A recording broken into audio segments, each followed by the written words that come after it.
আজ আমরা যে বিষয়টা নিয়ে কথা বলবো সেটা কিন্তু অনেক পরিবারেই দেখা যায়। বাড়ি থেকে হয়তো বোঝা যায় না, কিন্তু ভেতরে ভেতরে একটা জটিলতা কাজ করে। পরিস্থিতিটা হলো, পরিবারের একজন, ধরুন ছেলে, বাড়ির প্রায় সব দায়িত্ব নিজের কাঁধে তুলে নিয়েছে। কিন্তু যখনই কোনো সিদ্ধান্ত নেওয়ার কথা আসে, তখন তার মতামতকে গুরুত্ব দেওয়া হয় না। ঠিক আমাদের হাতে যে সোর্সগুলো আছে সেগুলো ঠিক এই ছবিটাই তুলে ধরছে। একজন ভাই পরিবারের আর্থিক দিক থেকে শুরু করে প্রায় সবটা সামলাচ্ছেন, কিন্তু সিদ্ধান্ত নেওয়ার ক্ষেত্রে তার বিবাহিত বড় বোন, যিনি আর ওই বাড়িতে থাকেনও না, তার কথার ওজন মায়ের কাছে অনেক বেশি। আর আমাদের আজকের আলোচনার উদ্দেশ্য কিন্তু কোনো পক্ষ নেওয়া নয় বা কাউকে বিচার করাও নয়, বরং এই ধাঁধার প্রত্যেকটা টুকরোকে আলাদা করে দেখা, ছেলেটির হতাশা, বোনের প্রভাব আর বিশেষ করে মায়ের দ্বিধা। চলুন দেখি এই সোর্সগুলো, এই পেছনের কারণগুলো নিয়ে কি বলছে। একদম। কারণ এই ধরনের সমস্যার মূলে প্রায়শই ভালোবাসা বা বিদ্বেষ থাকে না, থাকে মানে ভূমিকার একটা অস্পষ্টতা আর কিছু গভীর মনস্তাত্ত্বিক টানাপোড়েন।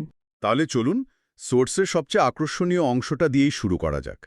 একটা প্রবন্ধে খুব সুন্দর দুটো শব্দ ব্যবহার করা হয়েছে, শক্তিশালী সন্তান আর সুরক্ষিত সন্তান। এই ব্যাপারটা ঠিক কি? আপনি একদম ঠিক জায়গায় ধরেছেন। এটা একটা খুব সূক্ষ্ম কিন্তু শক্তিশালী মনস্তত্ত্ব, যা অনেক পরিবারে অজান্তে কাজ করে। যে সন্তানটি সব দায়িত্ব নেয়, আর্থিক চাপ সামলায়, সংকটের সময় ভেঙে পড়ে না, পরিবার তাকে শক্তিশালী বলে ধরে নেয়। আচ্ছা। এর একটা বড় পার্শ্বপ্রতিক্রিয়া হল, বাড়ির লোকেরা, বিশেষ করে মা, অবচেতনভাবে ভাবতে শুরু করেন যে ও তো সব পারে, ওর আবার মানসিক সমর্থনের কি দরকার। তার মানে ওর দায়িত্ব পালন করাটাকেই ওর চরিত্র হিসাবে ধরে নেওয়া হচ্ছে, ওর প্রয়োজনগুলোকে আর আলাদা করে দেখা হচ্ছে না। ঠিক তাই। তখন বাড়ির লোক ভাবে, এটা তো ওর কাজই। তার এই পরিশ্রম বা ত্যাগের জন্য আলাদা করে কোনো প্রশংসা থাকে না, ওটাকেই ওর ডিউটি বলে ধরে নেওয়া হয়।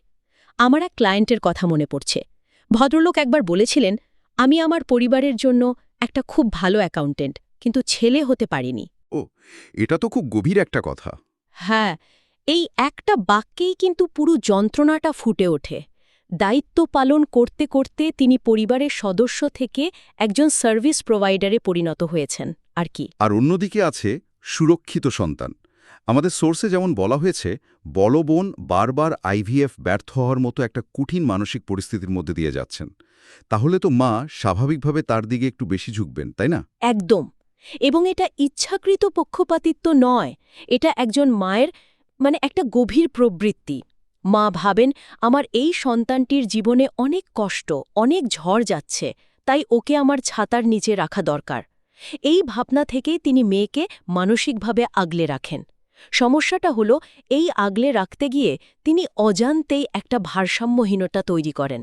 যেখানে একদিকে দায়িত্ব আর একদিকে আবেগ, এই দুটো জিনিস আলাদা হয়ে যায়। ঠিক।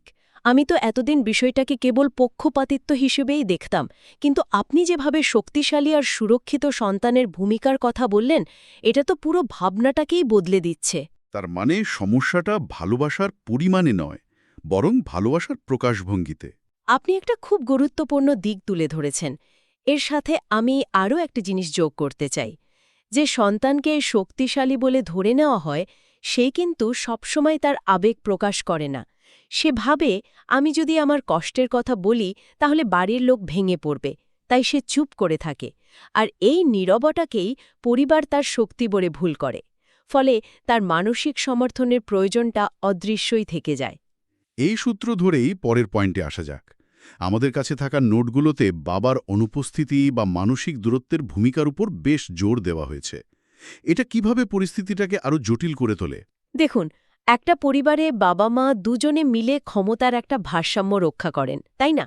এখানে বাবার অনুপস্থিতি মানে শুধু শারীরিকভাবে না থাকা নয়। অনেক পরিবারে বাবা থেকেও যেন নেই। তিনি হয়তো অর্থনৈতিক দায়িত্ব পালন করেন, কিন্তু আবেগ বা সিদ্ধান্ত গ্রহণের প্রক্রিয়া থেকে নিজেকে পুরোপুরি সরিয়ে রাখেন। এর ফলে একটা শূন্যস্থান তৈরি হয়। হ্যাঁ, একটা ক্ষমতার শূন্যস্থান বা পাওয়ার ভ্যাকিউম। আর প্রকৃতি যেমন শূন্যস্থান পছন্দ করে না, পরিবারও করে না। তখন স্বাভাবিকভাবেই অন্য কেউ সেই জায়গাটা নেওয়ার চেষ্টা করে। আমাদের সোর্সগুলো বলছে, এই ক্ষেত্রে বড় বোন সেই ভূমিকাটা পালন করছেন। আর এটা তার জন্য এক ধরনের মানসিক নিরাপত্তাও তৈরি করে, যা হয়তো বিয়ের পরেও থেকে যায়। হওয়ার সম্ভাবনাই বেশি, বিশেষ করে যদি তিনি নিজের জীবনে কোনো মানসিক যন্ত্রণা বা ক্ষতির সম্মুখীন হন, যেমনটা এখানে হয়েছে, তাহলে পুরনো পারিবারিক কাঠামোয় নিজের প্রভাব ধরে রাখাটা তার জন্য আরও বেশি গুরুত্বপূর্ণ হয়ে ওঠে। এটা তাকে একটা নিয়ন্ত্রণের অনুভূতি দেয়, যখন জীবনের অন্য দিকগুলো হয়তো নিয়ন্ত্রণের বাইরে চলে যাচ্ছে। আর মাও এই কাঠামোকে সমর্থন করেন, কারণ তিনি মেয়েকে মানসিকভাবে দুর্বল বা বেশি সুরক্ষার যোগ্য বলে মনে করেন। একদম, মায়ের কাছে মেয়ের আবেগটা বেশি দৃশ্যমান আর ছেলের দায়িত্বটা বেশি দৃশ্যমান। ফলে যে ছেলেটি বাড়ির মূল ভিত্তি ধরে রেখেছে সে একপাশে পড়ে থাকে। আর যে বোন বাইরে থেকে আবেগ দিয়ে পরিবারকে প্রভাবিত করছে, সে গুরুত্বপূর্ণ হয়ে ওঠে। আর এর ফল হয় মারাত্মক। দায়িত্ব ধীরে ধীরে স্বীকৃতিহীন হয়ে পড়ে। ছেলেটির মনে হতে শুরু করে, আমি যাই করি না কেন এই বাড়িতে আমার কোনো কথাই দাম পাবে না। আর এই অনুভূতি থেকেই জন্ম নেয় ক্ষোভ, হতাশা এবং ধীরে ধীরে মানসিক দূরত্ব। আপনি যে ক্ষমতার ভারসাম্যের কথা বললেন, এই ধারণাটা তো আমাদের সামাজিক ঐতিহ্যের সঙ্গেও খুব গভীরভাবে যুক্ত, তাই না? বিশেষ করে আমাদের সমাজে যে একটা ধারণা প্রচলিত আছে যে মেয়েরা বিয়ের পর অন্য বাড়ির অংশ, এই ধারণাটা আজকের দিনে দাঁড়িয়ে পরিস্থিতিটাকে কিভাবে প্রভাবিত করছে? এটা একটা খুব বিতর্কিত কিন্তু গুরুত্বপূর্ণ বিষয়। আমাদের বুঝতে হবে, এই চিরাচরিত কাঠামোর মূল উদ্দেশ্য কিন্তু কোনো সন্তানকে ছোট করা ছিল না।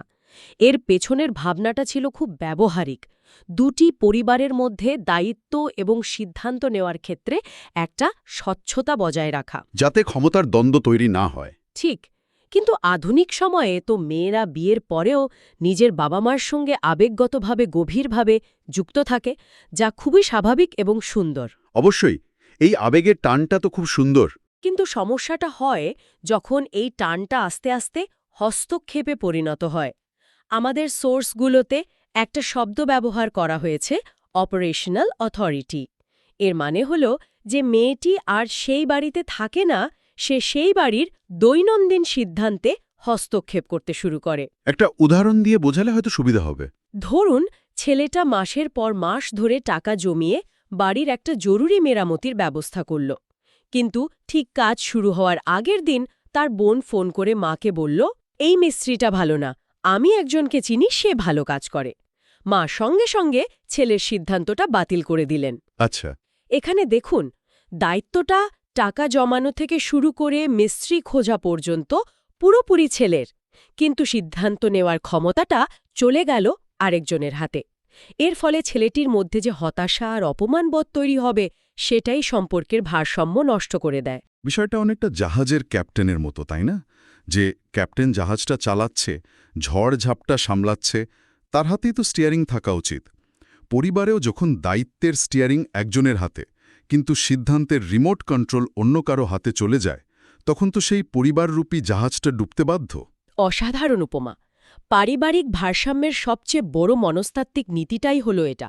যার হাতে দায়িত্ব, ক্ষমতাও তার হাতেই থাকা উচিত। রেসপন্সিবিলিটি এবং অথরিটি কে একসঙ্গেই চলতে হয়। যখন এই দুটো আলাদা হয়ে যায়, তখনই ভারসাম্য নষ্ট হয়। একদম, নষ্ট হতে বাধ্য। তাহলে এর সমাধান কি? আমাদের সোর্সগুলো কি কোনো পথের কথা বলছে? এর মানে কি এই যে বাবা মায়ের উচিত তাদের বিবাহিত মেয়ের থেকে দূরত্ব তৈরি করা? একেবারেই না, এবং এটা একটা খুব সাধারণ ভুল ধারণা। সমাধান দূরত্ব তৈরিতে নয়, বরং সীমানা বা বাউন্ডারিজ নির্ধারণে রয়েছে। সীমানা নির্ধারণ। হ্যাঁ, আর এই কাজটাতে বাবা মায়ের ভূমিকা সবচেয়ে গুরুত্বপূর্ণ। তাদের একটা কঠিন কিন্তু জরুরি জিনিস বুঝতে হবে। সব সন্তানকে সমানভাবে ভালোবাসা এবং সব সন্তানকে বাড়ির সিদ্ধান্তে সমান অধিকার দেওয়া এক জিনিস নয়। এই লাইনটা খুব শক্তিশালী। অর্থাৎ ভালোবাসাটা সমান থাকবে, কিন্তু ভূমিকা অনুযায়ী অধিকারের একটা সীমারেখা থাকবে। ঠিক তাই। বাবা মা মেয়ের প্রতি তাদের মানসিক সমর্থন এবং ভালোবাসা আগের মতোই বজায় রাখবেন, তার সব বিপদে আপদে পাশে থাকবেন, কিন্তু ছেলের পরিবারের কাঠামোকেও সম্মান করবেন। তাদের দায়িত্ব হল এটা নিশ্চিত করা যে এক সন্তানের আবেগ যেন অন্য সন্তানের বাড়ির শান্তি নষ্ট না করে। তার মানে ভালোবাসা পরিবারকে এক সুতোয় বেঁধে রাখে, কিন্তু সীমাহীন ভালোবাসা বা অতিরিক্ত হস্তক্ষেপ সেই সুতোটাকেই ছিঁড়ে ফেলতে পারে। একদম। আর এই সীমানা নির্ধারণের বিষয়টা তো দুই পক্ষের জন্যই প্রযোজ্য হওয়া উচিত, তাই না? মানে ছেলেরও তো বোনের সংসারে হস্তক্ষেপ করা উচিত নয়। অবশ্যই। এটা একটা দ্বিমুখী রাস্তা। ছেলের যেমন বোনের সংসারে কর্তৃত্ব করা উচিত নয়, তেমনি মেয়েরও ভাইয়ের সংসারে বা তার বাবা মায়ের বাড়িতে সিদ্ধান্ত নেওয়ার চেষ্টা করা উচিত নয়। যখন ভূমিকাগুলো স্পষ্ট থাকে, তখন ভাই বোনের সম্পর্কটা প্রতিযোগিতামূলক না হয়ে সহযোগিতামূলক হয়। তারা একে অপরের সাপোর্টার হয়ে ওঠে, একে অপরের ক্ষমতার প্রতিযোগী নয়।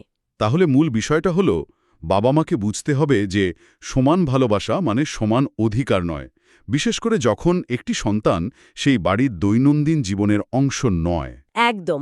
বাবা মায়ের উচিত তাদের বিবাহিত মেয়েকে আবেগগতভাবে সম্পূর্ণ সমর্থন করা, তার পাশে থাকা, কিন্তু বাড়ির সিদ্ধান্ত নেওয়ার প্রক্রিয়াটি সেই ইউনিটের হাতেই ছেড়ে দেওয়া যারা সেই বাড়িতে থাকে এবং তার দায়িত্ব বহন করে। এতে করে উভয় সন্তানের পরিবারই স্বাধীনভাবে এবং সম্মানের সাথে বেড়ে উঠতে পারে। আজকের আলোচনা থেকে একটা বিষয় খুব পরিষ্কার হলো, পারিবারিক শান্তি শুধুমাত্র ভালোবাসা, ত্যাগ বা আবেগের উপর নির্ভর করে না। এর জন্য স্বচ্ছতা বা ক্ল্যারিটি অপরিহার্য।